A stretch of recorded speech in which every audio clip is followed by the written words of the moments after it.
रामपुर से बड़ी खबर आपको बता दें, आजम खान के बड़े बेटे को राहत मिली है। कोर्ट ने उबूरी जमानत की मंजूरी दे दी है। अदीब आजम पर 11 केसेस दर्ज हैं। अजीम नगर थाने में दर्ज है केस। 6 अप्रैल को इस मामले की अगली सुनवाई होगी। लगातार आजम खान की मुश्किलों में इजाफा देखने को मिलता था। आज थोड़ी सी राहत मिली है। आजम खान के बड़े बेटे को राहत मिली है। कोर्ट ने आजम खान के बड़े बेटे को उबूरी जमानत दे दी है, जिसको मंजूर कर लिया गया है। अदीब आजम जो कि आजम खान के बड़े बेटे हैं, उन पर 11 केसेस दर्ज हैं।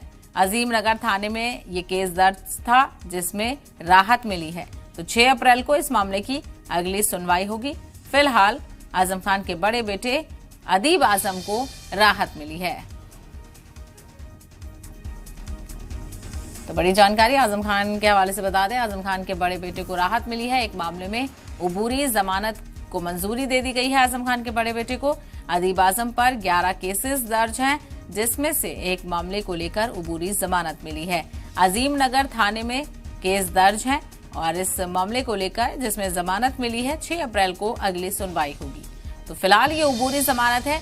अब देखना ये होगा कि अगली सुनवाई में क्या कुछ चीजें सामने आती हैं। तो अदीब आजम खान के बड़े बेटे हैं, इन पर भी कई मामले चल रहे हैं।